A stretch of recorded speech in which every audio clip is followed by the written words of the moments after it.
Okay, Matthew, we're back. Episode number 5. Episode number 5 of the ThroBak Guitar Lounge Podcast, where we talk about controversial subjects. This week for our Guitargument, we have a serious subject, playing stolen guitars. Matthew, have you ever done that? I think inadvertently, yes. Have you? Would you purchase a stolen guitar? Not knowingly. I don't think if it was like a hot, off the back of someone's truck, no. You may not know, but you may already have done that. Uh-oh. We're going to talk about association. We're going to talk about this in the Guitargument. It's a hot topic. It's even current right now in many ways. It's in the news, guitar news. We've got more about that, Matthew. Let's get on with the show, though, here with a few orders of business. Well, let me just say, so people don't forget, one of our things that we were going to do a little bit later in the show is we're going to make a phone call to the Back to the Future star, Michael J. Fox. We have a celebrity call. Yeah, you have to make a call to him. Yeah. And live right here as we do the show. An old-fashioned phone call. This won't be Zoom. No Zoom.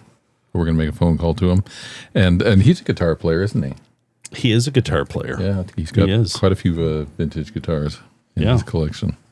Well, we'll again, stay tuned for that important phone call with a celebrity right here on the podcast. So let's go to our first segment. Well, the first thing I wanted to announce is to make people aware we are in the planning stages. We're hoping to do it this coming Thursday, but we're going to do an Ask ThroBak Thursday live stream. Yes, you'll get to see us do this in some form where we'll take live questions. We did Ask ThroBak Thursday, multiple episodes of this where people would email us questions, and we would answer them. But we will give it a go at doing it live on YouTube here. We have the technology. The technology was there. We just have the. We're open to live humiliation, just as this is unedited. That sounded like the beginning of the $6 Million Man. Do you remember that? We have the technology. That's right. We can rebuild him. Yeah. Okay, so we'll do. So keep an eye out for that. We're hoping we'll do a test run of this, the pilot episode coming Thursday. So of Ask ThroBak Thursday. So now this is a momentous occasion. This podcast just got over. Well, the ThroBak Guitar Lounge YouTube channel just exceeded 11,000 subscribers. That's a big. People like the podcast. I can remember when it was. I think it was under 5,000 at one point. It was. It would have had to have been. Yes, I guess it. I guess there had been one subscriber initially. Keep watching. Keep listening. We have only 89,000 to go. We get our plaque. That's right. Once we get to that $100,000, there won't be no $100,000. 100,000 subscribers. There'll be celebrations everywhere within this space. You get silver plaque. Okay, so let's see. Does this do it for the announcements, Matthew? We've talked about our ever growing audience. Well, I was just wondering. I would like to do a small throwback pitch. Oh, that's right. Yeah. So in the doing of this podcast, we make stuff that we want people to buy. We're not shy about shamelessly plugging our wonderful products. And along this vein, you thought, well, you should come up with a sort of a traditional pitch for the audience. Okay. Well, I will humor you with this, Matthew. This is like a word from our sponsor, and then this is going to be hopefully a series of ads. This one is going to focus. It's called The Heart of the Pickup. I haven't even. You put this in front of me, and I haven't even read this. I hope it passes muster. Okay, here we go. Here's the pitch. Friends, is your guitar sounding lifeless and dull? Why not breathe new life into it with a set of ThroBak vintage reproduction pickups? ThroBak pickups are made to exacting specifications using only USA cast Alnico magnets. Very true. Magnets are the heart of the pickup, and ThroBak's USA cast magnets are made with strict control over materials and processes, so they are consistent from batch to batch. This strict adherence to quality is one of the reasons ThroBak vintage reproduction pickups are the go-to choice for guitarists. Order a set today and unlock your guitar's natural tone and your own creative possibilities. Oh my gosh! Wow. Let's stop the show now. I got to go buy some. Okay. Very good, Matthew. Thank you very much. We've been inspired, I think, adequately. Okay, is that do it for the announcements? I think it does. Well, I think maybe. I had an announcement. Yes. That's right. So a couple of months ago, I was interviewed by Phillip McKnight for his YouTube channel, and which is called. Actually, he's got a couple of YouTube channels. But the big one is this may have been for his second YouTube channel, but I'll show a clip here. All right, there it is. There's the Phillip McKnight 2 channel. Anyway, Phil interviewed me, and he did an edited version of the interview, but it was a very long interview. It was great talking with him, and he had lots of questions, and I had a lot to say. So he's now posted the full unedited podcast it says 2 hours 16 minutes. So it's fun for everybody for 2 hours and 16 minutes. But it was actually a very good talk with them. And anybody who's interested in kind of learning a bit more about my approach here at ThroBak and what we do, they'd probably find this interview useful. So that's my announcement. The next segment here, Matthew, is we're going to do tools and tips. Right. This seems to be a popular part of the show, and I have this isn't a tool, but it's sort of a tip of sorts. And you often have people that are concerned about, is their fretboard well oiled? Yeah, has that subject matter ever come up for you? Yes, absolutely. Sure. Okay, so the obvious choice is we put fretboard oil on the fretboard to condition it. And quite a while ago, I realized, and this is sort of through my violin experience, that a drying fretboard oil is often the best choice for a rosewood fretboard. Very often, a lot of the products that you get for fretboard oil will be a non-drying oil, or that will soak in, dissipate, maybe even partially evaporate over time, and you end up repeatedly re-oiling the fretboard on your guitar.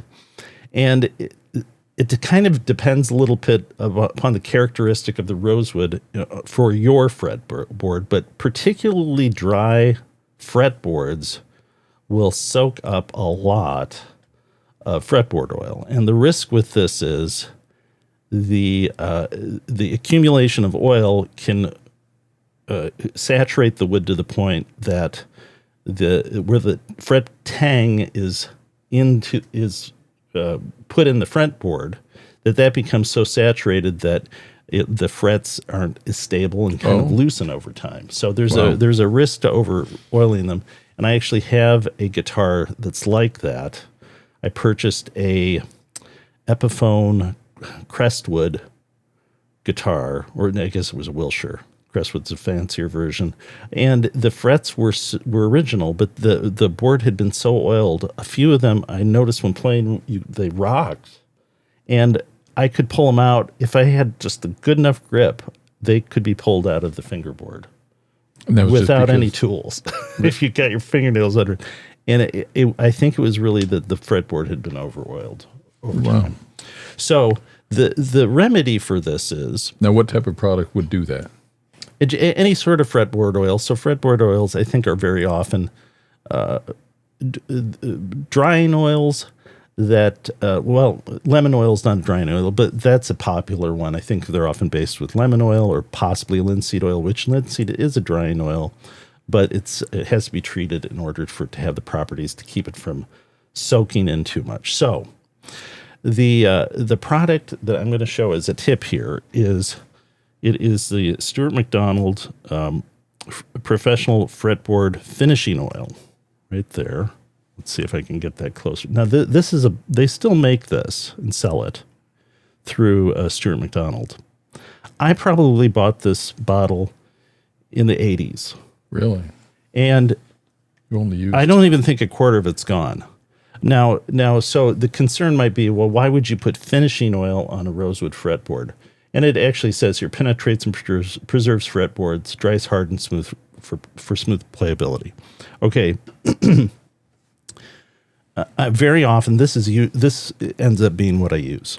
The reason for that is it's a fretboard oil that's a drying oil that's been treated to harden over time. And by harden, it's not going to like dry hard as a rock or hard as a lacquer finish. The polymers will just solidify enough that it's not going to penetrate deeply into the wood over years and over years of accumulation. So it kind of acts as a way of sealing the board and also oiling it at the same time. So you apply it, it applies as an oil, you wipe it off, and then the residue there has a limit to how far it penetrates. And on a very dry fretboard, you might only have to do 2 or 3 applications over a month or so, and you've solved the problem of a fretboard that is constantly getting too dry. In fact, the guitar behind me, right here, this black one, is a custom shop Fender guitar that actually I had that problem with, and I applied this fretboard oil, finishing oil, to it about, let me get a wider shot of it. Oh, you can't see the neck. Okay, I'll go back. Anyway, the fretboard is perfectly dark now, dark rosewood fretboard. But it no longer has a problem of me having to apply oil to it every month to get it to darken back up. So the fretboard finishing oil is a drying oil, which could be linseed oil, it could be walnut oil. And the properties of a drying oil is over time it will harden a bit, but it's been treated and processed in order to speed that drying property up. And so this is a darker color. And again, from my violin making experience, since it's a darker color, it probably means that the catalyst they used for this oil was to cook it in an iron pot. Mm. And the cooking process speeds up the oxidation that happens naturally, but cooking it in an iron pot actually adds a catalyst, which the iron is a catalyst that infuses into the oil. And so now you have an oil that naturally dries over time, but now we'll do it because of the catalyst in a much shorter time, like maybe over a few days, and really overnight, you'll start to notice it. The interesting part of applying this is if you apply it to your frets and you don't wipe it off adequately and come back the next day, you'll actually see that the nickel in the fret wire has acted as a catalyst to dry the oil. So part of the benefit of this is that if you do get a little bit of residue that makes its way into the fret tang slot of the fretboard, the nickel silver fret wire will actually act as a catalyst to harden that. So it'll also seal that. So even if you apply a fretboard oil that's not a finishing oil in the future, you're reducing this risk of loosening the frets over time by repeated application of a fretboard oil. So that is my that is my tip. Tip of the week. Sort of a tool, but we'll put a link to Stuart McDonald for that stuff. And again, the way it was explained to me as well is that if it's a drying oil, the older it is, the better. Because as it gets older, it gets more rancid, and its drying properties improve. So one bottle of that will last you a very long time. Maybe it could be fought over in the will. Yeah, I guess maybe. I don't have. You have to have just the right family to fight over that, though, I think. Okay, now I have one more tip here. comments from the last show. I mentioned, should we have a segment where we talk about collector grade vintage guitars? And I got a few responses that thought that was a great idea. So it just so happens that last week I purchased a collector grade guitar, and I'm going to show it here. Let me grab it. Hold on. You need a drum roll. Oh, yeah. You have sound effects. Okay, so I'll do a wider shot here. We'll see. We'll see the this, and it falls into the collector grade category for a few reasons. One is it's a 1986 American Vintage reissue Stratocaster. These are now considered vintage, but they're not of the museum price point that a sort of an unsolicited golden era Fender or Gibson or Martin for that era, or for that matter, would be from the 50s. And if we're talking about electrics, 50s and 60s. So this guitar was on Reverb, and I got it shipped for $1,600, which is a good price. And again, with my theory of the vintage sweet spot, you want to get a vintage guitar that is in the range of what the custom shop equivalent would be. And this is even better. I kind of lucked out, I think, on the price. And it's a well-played guitar, but respected.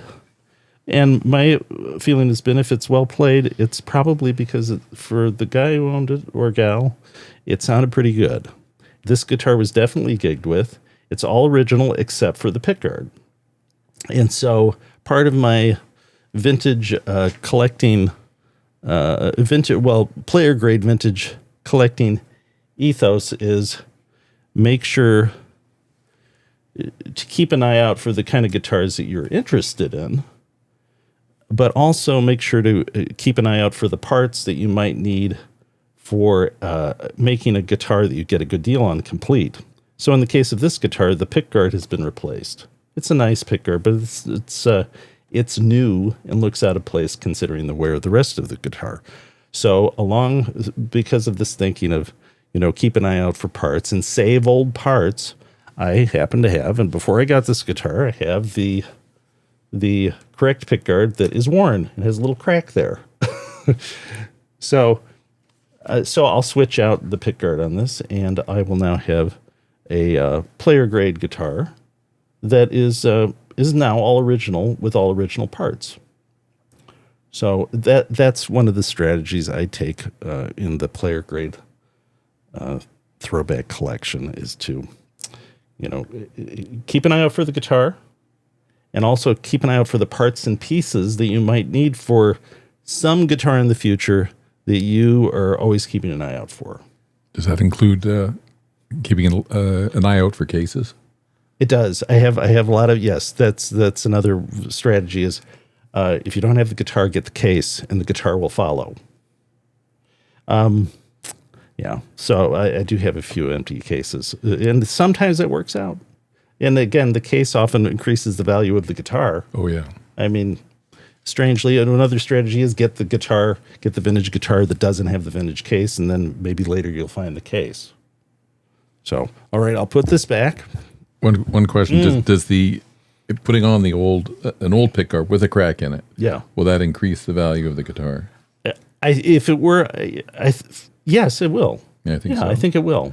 And now it's not going to be as dramatic as with a guitar like this, but because it's the price point it's at. But I'll give you another example of this. I have an ES 330, 1965 ES 330 that has the original pickguard, but it had degraded and was because of the nitrate plastic pickguard, and it was warped and also actually literally coming apart on one end of it. I kept an eye out for a replacement pickguard for several years and found a replacement just this year, put it on there, and that has more dramatically probably increased the value of the guitar. And it's a vintage replacement pickguard. So, yeah, I think that it's always the closer to original you can get with it. Obviously, for a collector, it's going to increase the value. All right. Now, Matthew, that brings us on to the Guitargument.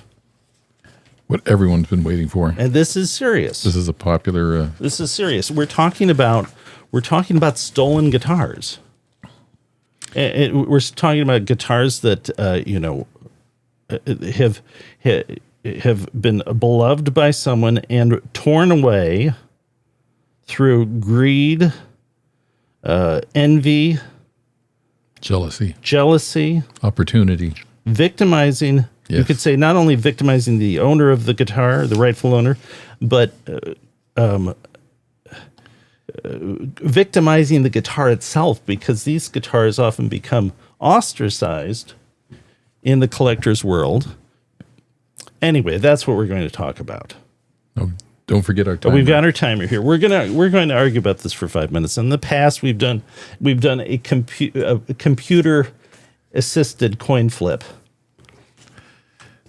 The problem with this coin flip is that every one of them has been heads. So we're skeptical that it's actually random. So we have before this Guitargument, we have decided to establish sides. Matthew, your side of this argument is what? I'm taking the con side. So you are going to assert that owning a known stolen guitar is a travesty, an unethical, and affront to the guitar public. Yes. And I'm going to have the enviable task of saying that it's just fine. It's just fine. Everyone should have one. Everyone should have one. Okay. Okay, here we go. Okay, we're starting now. 5 minutes. You want to start? I'll let you start. Okay. Buying a stolen guitar is absolutely and totally unethical. The first thing it does is it legitimizes a black or gray market in stolen property. Mm. It hurts the guitar community. It makes the sale of these instruments, every time one happens, suspect. So people are looked at suspiciously, and effectively it's going to drive down prices because people are going to be wondering, is this thing legit? Am I going to be able to hold on to this? Is a true owner going to come forward and say, hey, that's my guitar. You've got to give it back to me. Now, since this is such a serious matter, you would think that the playing professional, the celebrity playing professional, one whose livelihood depends upon these guitars, would be among the most supportive of your idea that you should never own a stolen guitar. Would you agree with that? I would. What if, and we can give many examples of celebrities with stolen guitars. Jimmy Page. Who've had guitars stolen? Who've had guitars stolen, yes. I can't find one who hasn't had a stolen guitar. We've got a little list here. And Ronnie Montrose had a guitar stolen. Right. Guess who owns it? Or used to own it? Gary Moore. Gary Moore owned it? Gary Moore. Now, if it's good enough for Gary Moore to own a stolen guitar that was once owned by Ronnie Montrose, why wouldn't it be good enough for you to? Did Gary Moore know that it was a stolen guitar? Ronnie Montrose made this clear to him at some point that he wanted his guitar back. And was he able to prove true? I have other examples. Joe Bonamassa owns a guitar. Now, to his credit, it appears to be well documented that the appropriate people in this chain of custody have been satisfied that he is the rightful owner at this point.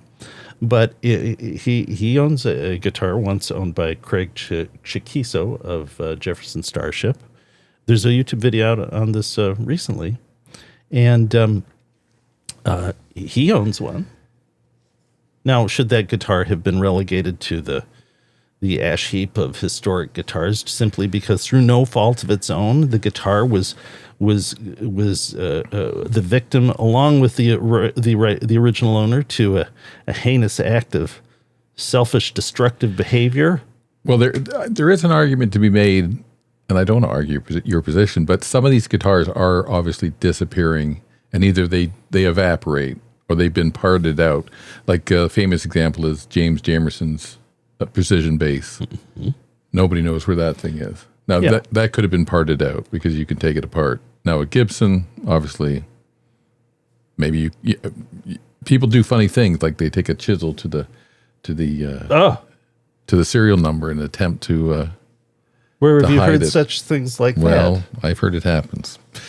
But I can see an argument where obviously some of the guitars go into a dark market, and then now maybe you want to try to retrieve them, and you want to give a reprieve and say, okay, are there guitars out there that are lost or stolen or... That's a good question. If someone came out, presented to the world the Eric Clapton Beano burst, what should he be locked up? This is a guitar everybody has a sonic reference for. Historic recordings were made with it.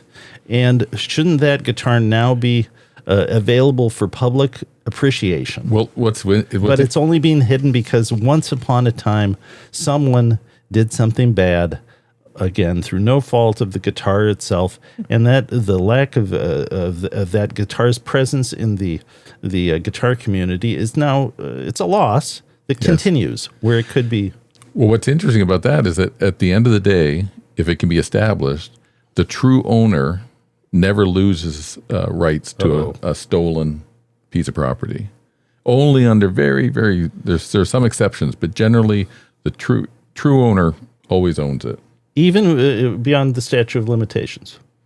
There is no statute of limitations. There is no. Now, there are some exceptions because you're dealing with different jurisdictions and things, but generally the way common law is what if I were to tell you, Matthew, that in this very room there may be a stolen guitar? I would have to bathe and leave immediately. Right now, the timer has gone off. We've just started. This is getting good. Okay. I have to know about this guitar, though. Okay, so we'll go on to the cool down phase of this. Now, the truth is that there is a stolen. Well, there is a highly likely stolen guitar in this room. Right now? Right now. This guitar is highly collectible. It's not in the shot right now, but we will reveal it in just a moment. But this guitar and is owned by me. Well, I guess if you could call it owned by me, it's owned by me. In fact, I'd say that this may even be the true test of someone who's a guitar collector, that at some point they've either said yes or no to a guitar of questionable lineage. Like I was looking into this, like, so you've got Jimmy Page's Les Paul Custom, right? That was in the custody of one of the employees at Willie's Guitars in Minneapolis. He was playing with it and gigging with it for years. Well, what was interesting, his name is Bleem. Bleem, and he works at Willie's American Guitars. But they reached out and tried to make an arrangement with Jimmy Page. He looked at it and said, "Nah." Well, I think he said it's not my guitar. Oh, he didn't think it was his guitar. Yeah, so he, knowing that, they in good faith tried to get it back to him. But Bleem gigged with this thing, I guess, for years, and then once upon a time, when it was in for work, they noticed with the light shined on it just right that you could see where the switch holes that had been customized by Jimmy Page shortly before it was stolen had been filled, and the finish had sunk just enough to show it in the right light, and then Jimmy Page wanted it. This people know this is the Jimmy Page's black Les Paul Custom that he used during his studio years in the early to late 60s. A three pickup custom that he used with a Bigsby on it that was also in the Royal Albert Hall show. He used it some in there as well, I believe, and a beloved guitar by him. And right, of course, would want it, but there's other examples of this. There's a recent interview with Rick Beato and Pat Travers, where Pat Travers talks about, I think he had a '60s gold top that was stolen. I think it was his first guitar. His first guitar, real guitar. It was stolen, and then shortly after he got a replacement, and the replacement was was stolen. He got it at a price that was suspect. Okay. And he was okay getting it because he needed a guitar. But like a day or two later, the police showed up and said, "Do you have a red SG custom made by Gibson?" Or it wasn't, or I don't know, it was a custom. "Do you have a red SG guitar made by Gibson?" And he said yes, and he gave it over. So it's like, I think the reality is too, long before the internet, if you were buying a guitar at a pawn shop, what are the odds that may have been stolen? High. I mean, there's a waiting period before it can be sold, but how often did it happen that people, a thief might bring it to another county or something, to a pawn shop, and without the internet or anything, nothing ever becomes of it, and it just changes hands, and now you've got a stolen guitar. Well, here's a question, just for like a collector or buyer. How many serial numbers do you have that you've cataloged? Actually cataloged of my own. I haven't really done that. I know, I'm the same way. Yeah, I don't. Yeah, so and I don't have. I really need to do that. But to the serial number point, the guitar that I have has the serial number removed. And before I show this guitar, I will give the history of it. Okay. So I really wasn't aware of the sort of the taint that a stolen guitar had until years ago on a forum. Someone posted a photograph of a 60s small headstock Les Paul gold top with the caption. It was a Craigslist listing with the caption, "Please buy this." And what it was, so I went to the Craigslist listing, and what it was a small headstock. It's either 68 or early 69 Les Paul standard gold top that had someone had put a mini humbucker in the neck and in the bridge, but they had also started to route the bridge for a regular humbucker and then bailed on it. So it had this kind of horrible, messed up beginnings of a route. And on the back of the headstock, there was a little metal plaque where the serial number would be. So the assumption is there's if that plaque is up there, someone's hiding something. So the assumption was it's stolen. Someone is obliterated the serial number, doesn't want anyone to see it. It's sort of a little slightly decorative plaque. So I called the listing. And now the reason there was a plea to buy this is like, this is a nice guitar that's just going to languish, that's been kind of like butchered over the years. And, the guy basically was saying, I'm not going to buy it, but I hope someone does and fixes this thing. So I called the guy listing it, and the guy listing it, I was trying to see, like, can I establish whether or not this person perhaps stole this guitar? So I talked to him, and he said he was a corporate headhunter and that he had purchased the guitar years ago and that he had no clue at the time what the little plaque was for, but apparently it's because it's covering up the serial number, and that he wanted to sell it because he wanted to buy some studio gear. So I said, well, so he emailed me from his work, and his work was, in fact, a corporate headhunting place. And so I thought, well, I don't have any reason to believe this guy's lying to me. It's many years after, probably after the offending theft happened. So I thought, well, I'll buy it and I'll fix it. And then I fixed it. I posted on the guitar forum. I said, well, I purchased it. And I said, and I'm going to fix it. But if anyone can present to me a compelling case that this is their guitar, I'll work something out for you to get it back. And then everybody said, that's my guitar. And then I said, okay, well, anticipating this, I have made there are distinctive features with the guitar that the original owner would be fully aware of. And so I have a questionnaire that I've written in order to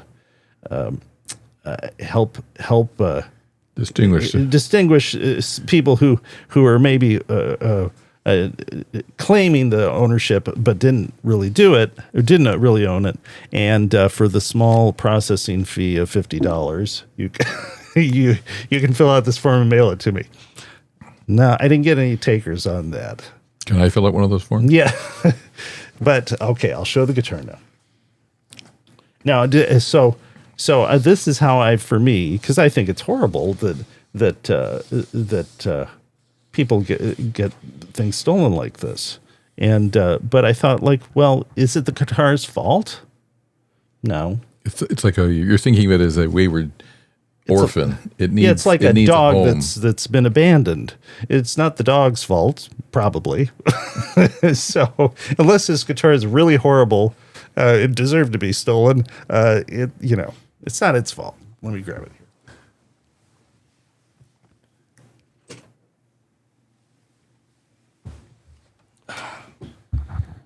Okay. So this is a stolen guitar. We believe. Go to A reasonable assumption that this has been stolen. The reason I say that is, if we look at let me see if I can do this without hurting it further. Okay, so here, Matthew, you take that end. See if I can line this up. We'll show the headstock where if you see there is no serial number on the headstock there anymore. That has been filled with a matching lacquer stick. I did that. When I got it, it had a little plaque over it. Got it. Yeah. It had a little plaque over that was screwed into the back of the headstock, and someone had chiseled out the serial number. How deep was it? The gouge? Not real deep. Not real deep. But the guitar is, and I'll show a wider shot of it here. The guitar is look at how nice that top curve is, too. Seriously. It's a really nice guitar. This is probably a early 69 Les Paul Standard that would have come with P90s. I finished up the routes because the person who had abandoned it before had pretty much butchered it. So it was a reasonable candidate to having humbuckers put in it. Over the years, these guitars had a history of people buying them to get the closest they could to a 50s Les Paul gold top or burst that had PAFs in it. So I did that. It still has the original pots in it. I did switch out it did have the chrome hardware. I switched that out. But the reason I think it's probably a 69 is that it's got the small headstock. Let's see if I can get there. But it has, if you look into it has a long tenon. If you look into the pickup route, there's the smallest thin veneer between the maple top and the mahogany back, and I think that is a feature of early 69 guitars. And the other is there's no dot on the eye for the Gibson, and I think that's an indicator too. Not sure on that. I know someone who's more aware of it than I would know, but the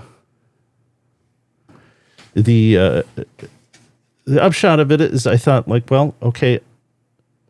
It's more of a disservice, I thought, to the guitar itself for it to just languish and not get used for what it's for, which is playing. And it's a nice guitar, and someone had already kind of messed with it and obviously stolen it. So when you bought it, it had no pickups in it. It had mini humbuckers in it. Mini humbuckers, okay. So those wouldn't have even been original. Those would have been. This would have originally come with P90s. 90s. And did it come with anything else? Did it come with? It came with original case. Original case. Well, actually, I assume it was an original case. It had purple lining. I think the original one would have had yellow. So it probably wasn't even an original case. It was a Gibson case that it came with. But So am I now a horrible person? Is this proof right here? This wonderful guitar. I look at it as a war refugee. No, I don't think you're a horrible person. So it'd be interesting to see how other people would handle this. And again, if someone, I don't know, maybe this is a mistake, but if someone could present a compelling case that this guitar was theirs, like, hey, I had one stolen. These are there are distinctive features of it that someone who was the original owner would know, and that I'm not going to tell here. I would certainly figure out how to make it right for both of us. So, but what are the odds? What are the odds that the person that originally owned this is still around? I don't know. None of us really know. No. So I'll put this back, and that's a good question. They say when you buy most people buy their first Fender and their what were the numbers in your 20s, but people don't buy a Gibson until they're 30ish and things. I wonder if that has gone up over time. If someone in the 60s, if you were buying a new guitar in the 60s, let's say. Yeah, well, I guess the reasoning would be true then as it is today, is that a Fender being a sort of modular bolt-on neck guitar is cheaper and more accessible for a beginner. Well, for someone looking for a first new guitar, electric. Do you have more examples of the of celebrity? I have mentioned Pat Travers, Gary Moore, Jimmy Page, Ronnie Montrose, Craig Chiquiso. That's kind of what made me think about this. Partially was that there was an Gibson interview with Joe Bonamassa talking about that guitar, and there are how many celebrities owned guitars that they lost? That they lost, or that they actually got them because perhaps they were stolen. They didn't know it, but these are sort of objects, highly desirable objects that are just prone to getting stolen when you figure too that they're often unattended at a gig. You hear about people getting stuff stolen when they're loading and unloading gear, which I think is the story of how Pat Travers got his guitar stolen. And how many times has that happened? And you have people unknowingly owning guitars that may have been stolen. And given the given the price now and the value of let's say a vintage Gibson or Fender, and particularly the Gibsons, because you have this you have a serial number that's imprinted into the wood of the guitar, or printed under the finish, or there's no getting rid of it without creating suspicion. So how many refinished guitars, even if it's a Fender, how many of them are potentially refinished because it was someone trying to hide the tracks of a suspiciously a guitar of suspicious ownership? One that comes to mind that was returned the last, I don't know how many was it, 7, 8 years ago. It's the Peter Frampton. Oh, that's right. Custom that was lost in a the Phoenix guitar. So was it lost? Was it involved in an accident in Panama? Yes, it was in a plane crash. And in fact, strangely, these things probably have even more value when they're stolen and reappear. Yeah. If they're associated with a celebrity. Sure. Because what are the odds? Yeah, what are the odds? And two, it just becomes a story, and it makes something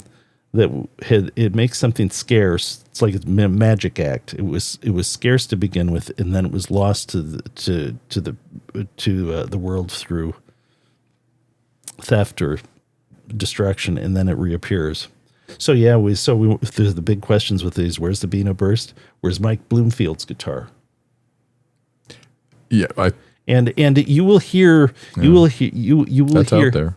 you will hear sort of whispers of these of the people know where it is, but they won't talk about it. Amongst the sort of elite collecting community.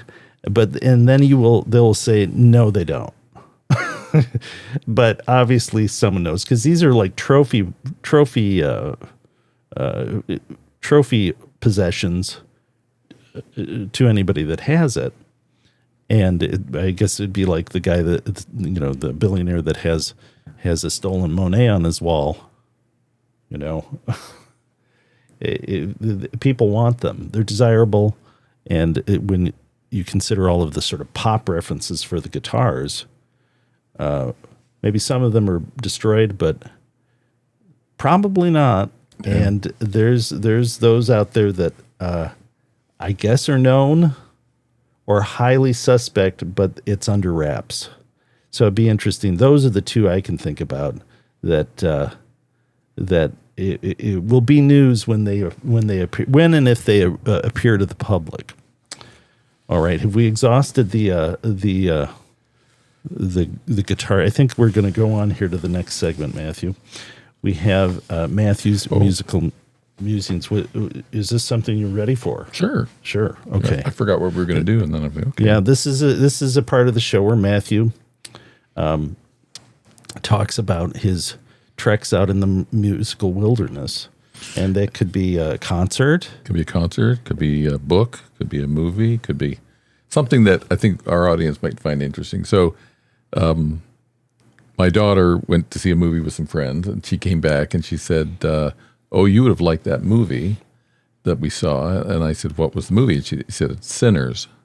So Sinners was a Michael B. Jordan film that came out in April. And to date, I think it's the 5th highest grossing film of the year. It's grossed over $320 million. Wow. It's streaming now. If you're interested, you can see it on. Okay, now you had me pull up. We found a. Did you find the poster? We found a poster. There's here, a poster. It's one of the posters. Right here.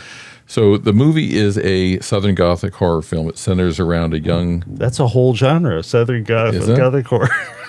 a young guitar-playing blues musician named Sammy, played by, I can't remember the actor's name. I'm sorry, but. So Sammy is sort of torn between his desire to play music, the blues, and his desire to please his preacher father.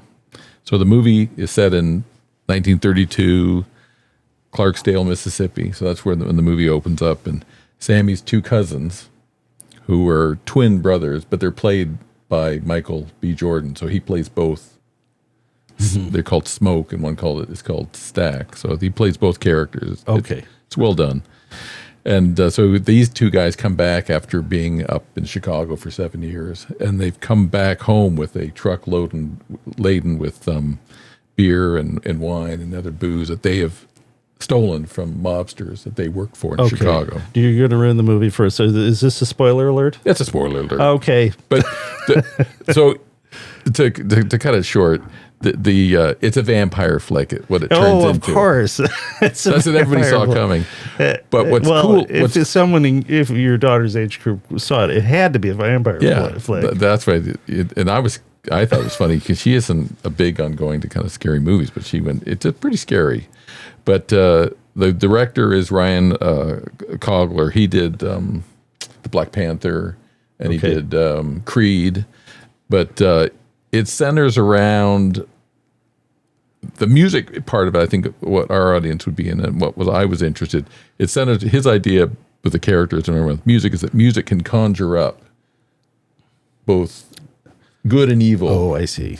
So that's what happens. Sammy plays in this juke joint that his cousins have opened, and he stirs in the realm of the supernatural, and this vampire comes and is attracted to Sammy and wants his soul. Did you say there was a celebrity character in this? That's what. So my daughter came back and said, "Oh, B.B. King was in this movie," and I said, "Really?"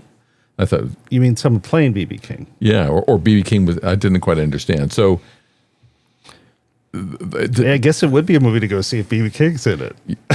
In this day, it would be kind of weird, but anyway. So what happened is that there's a big kind of showdown the vampires are defeated, and then but Sammy leaves Clarksdale, goes north, and then the movie sort of, you think it's kind of over, but there's a postscript, and then it opens up in a blues club, and the older Sammy is played by Buddy Guy. Okay. So I see. Then so Buddy Guy is acting in it. I said my daughter got confused. Does B.B. Sammy King play guitar? Sammy plays guitar. Okay. Yeah. Or the Buddy Guy makes sense too. So Buddy Guy is playing. It's 60 years later, and now Buddy Guy is like this is sort of older Sammy on stage in this little club in Chicago, and so the movie is kind of cool because it's been very successful. A lot of people have seen it. It's still playing locally here in half a dozen theaters. And it's introduced, the music, the soundtrack is good, and you've got a whole sort of new audience being introduced to Buddy Guy. Yeah. So well, so the Buddy Guy reference actually reminds me of a story related to the Guitargument topic of the stolen guitar. On one, I think I was on a forum, maybe, or a website, but it was someone recounting the story about how they had I believe was a 56 Stratocaster that they actually brought to a show, a Buddy Guy show, and I think he even had supporting photographs for the guitar and the follow-up guitar that he traded with Buddy Guy. But in effect, he said the story was he went backstage kind of as a fan to show him this guitar before the show. And Buddy Guy looked at it and said, "That's actually my guitar that was stolen." Because he has a famous, I think it's a 56 Strat that he used in the 60s. And it was sort of I forgot, I've got the album. There's sort of a Buddy Guy, the classic Buddy Guy album. It's on the cover. Blues. Yeah. And he said, "That's my guitar. I can tell." And the Buddy Guy said he would trade one of his signature guitars for it, and the guy did it, which seemed the right thing to do. But that was kind of a serendipitous story there. I think I read that they came out with a deal over a couple of cocktails. Remy Martin. Did you actually read this? That's what it said. And apparently the story is on forums and things. Yeah. I always wonder with these stories, how true are they? Did someone create this narrative as like, well, I've got a platform to make up anything I want online. I'll just make this cool story. But it seemed, did it have photos? Am I remembering this correctly? The link I saw didn't have stories, but it said he withheld the person's name out of privacy. But he had apparently knew the person's name who did the deal. I thought I actually found someone who actually had a picture of the guitar and then the follow-up picture with the guitar he traded for. Yeah, I read. Am I right that he traded with for a guitar? He traded. I think you're right. I think it was one of his signature guitars plus $500. That's what I read. Okay. And I read another thing. The first single that Buddy Guy did, "Sit and Cry the Blues," was released in 1957. He recorded it with a 50s gold top. And they said that guitar went missing soon after that song was. Yeah. So Yeah, I think these things. I think it's if you have a guitar, particularly if it's a guitar maybe that you got before eBay and Reverb, and it's a desirable used guitar. I don't think the odds are small that it could have been stolen at one point. Yeah. The longer it's been around, the more chances are that something like that could happen, So, yeah, the people get very, very worked up over it. I mean, for good reason. I mean, we know people that have had guitars stolen. I believe Nick Moss had a whole trailer full of stuff stolen. A trailer? Yeah. I mean, it's really horrible when you think about the people. The working musicians. Yeah, the working musicians. And not only do they have to use the instruments to make their a living, but they serve as inspiration. Mm-hmm. They're a store of value for them. They have if they're professional musicians, there's a very good case to be made for that they need they need amongst the best instruments out there, which are going to be amongst the most desirable and, again, the most vulnerable to theft. But, yeah. Does that mean that a guitar like that is like stained for the rest of its existence? I don't know. I don't think so. But obviously, the original owner needs it back. Okay. Maybe we could introduce some kind of guitar amnesty. We'll see. In 2026. I see. You would just make a declaration. Yes. And this is the year of the... You could bring everything forward. You can bring it out, like turn in your... all your guns and things like that. Have a gun, guitar amnesty. Yeah.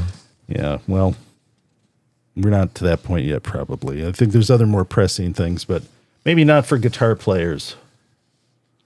Okay. But just go back to the Buddy Guy. So I'd say that movie is worth seeing. Okay. It's fun, and you get to see Buddy Guy, and he'll be... Do you have a critique of his acting ability? Does he have much screen time in this? It's a cameo. It's right at the end. I found it weird because the theater I was in, there was a guy there was quite a few people. I saw it early Saturday morning, last Saturday, and one of the guys got up and he said, he mentioned something. That's so and so, and then he left before the end of the film because the lights came on, and then there's about 5-10 minutes of the film when Buddy Guy's part comes on. I don't know if the theater just did that automatically, or because if the film kind of ends and then they do this little cameo. So yeah. Okay, well now this brings us to our last segment, Matthew. This is guitar regrets. Now you pointed this guitar regrets story out. This is not a personal story for us or for you. No. This involves a celebrity. And this is not a celebrity you necessarily associate with being their ability as a guitar player, but their appearance with a guitar player, or with guitar, is now become a sort of a cultural point in movie history. Movie history and guitar history, absolutely. Yeah.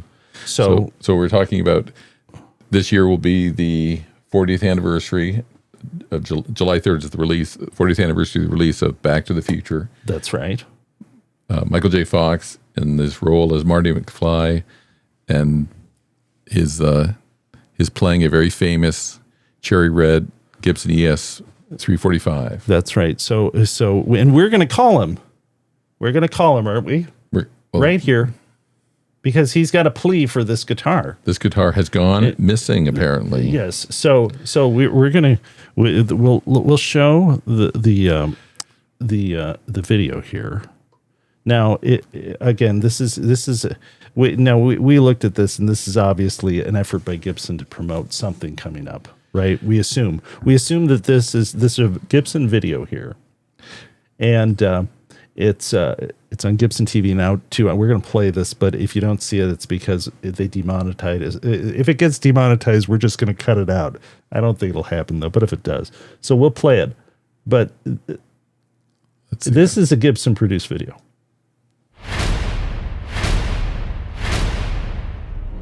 Hi, Michael J. Fox. You may know me as Marty McFly. Leah Thompson here. I played Lorraine McFly in Back to the Future. There's something very important that all of us are involved with. We need your help. We are on the lookout for a missing guitar. We're trying to find the guitar I played in Back to the Future. No one's seen that guitar since 1985, and we need to find it. Somehow it's vanished. Erased from existence. It's somewhere lost in the space-time continuum, or it's in some Teamster's garage. This guitar has been lost to the future. We're kind of hoping you can help us find it. Ask your friends, ask your relatives, ask your bandmates. If you know where it is, if you know who has it, call us, text us. You can go to lostfuture.com or call this 800 number below. Okay, there's an 800 number. Should we call? Let's call. All right, we're going to try this. We'll try it right here. We think we got it set up to work. What says it says 1-855 345 1955. 1955. So we're going to see what we get here. Okay.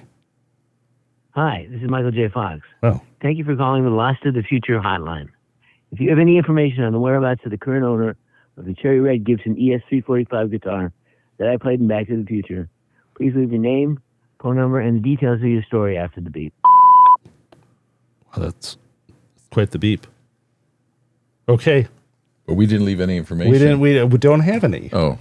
I thought Should we have said something? I thought maybe you knew something. No. Yeah, I've got one. Why wouldn't I have another one? All right. Well, this just appeared this week. Did you see this last week? No, I didn't. You mentioned it to me. I didn't know. It came up in my Instagram feed, and I said, when did this start? So they have a 1-800 number. They have a website. Should we watch the rest of it? Let's watch the rest of it. I kind of. This is a YouTube little 2-minute video. Your help. We'll make a hero out of you. We will all be so grateful. We need that guitar. Michael? Michael? I'm sorry. I'm afraid you're just too darn loud. Is that you? Oh, my brother. This is an important piece, cinema history, cinema memorabilia. Help us find it. LostToTheFuture.com and give us your hints, your ideas, maybe your sighting. Or there might be a paradox.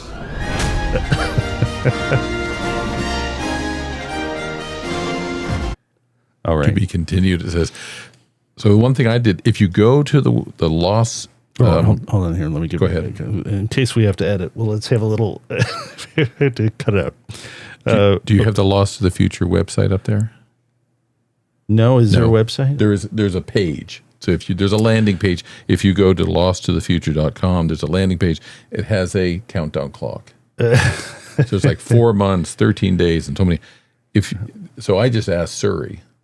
Or Siri or ChatGPT. I asked Siri. I said, Siri, what is the date? And I just asked it, and it's Tuesday, October 7th, 2025. So there's some thing that's going to be announced on Tuesday, October 7th. Okay. Now, do we know if this is from Gibson or from Warner Brothers or whoever did it? What I'm guessing, and I don't know if people have already figured this out, and I'm just guessing right now, I'm assuming they're coming out with a replica of that guitar. Yes. That you can it's obvious. Buy. Yeah.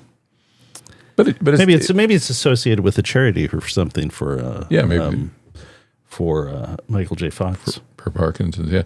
No, I was surprised. I didn't realize that the guitar had gone missing. No. Because that is an important guitar. Is that one of these guitars that Norman's Rare Guitars supplied, you suppose? I think, because he supplied guitars for Spinal Tap. Yeah, he's famous for that. And That's a good question. I wonder, I don't know if I'm right about this, but I think that might have been a guitar he supplied also for that movie. Yeah, I don't know. Look in the credits, maybe. Yeah. So that's if anybody knows the whereabouts of Marty McFly's guitar, you can contact that number and leave a voicemail for Michael J. Fox, or you can email. You can email through the website. Yeah. Okay, but that's your example of a disappeared guitar. Was it stolen? We don't know. Was it? Did it somehow get lost in the space-time continuum? You have to go maybe get a DeLorean to get it. Maybe. Yeah. Okay. All right. Well, that does it for the show. Is there anything else? Oh, well, actually, maybe I'll save this for the next show. But I did get a Tech 21. I'll mention this in the next show. But I give them a little. The teaser with the last was that there was an amp that was associated with. Someone associated with Chris Stapleton. Mike Henderson? Mike Henderson. And so the connection was that I was watching a Mike Henderson, the late, great Mike Henderson. We're big fans. We do, with our band, we do some Mike Henderson tunes. Right. And I found a clip of him playing live, and he was using a Tech 21 Trademark 60 amp, which is a solid-state amp that's no longer made.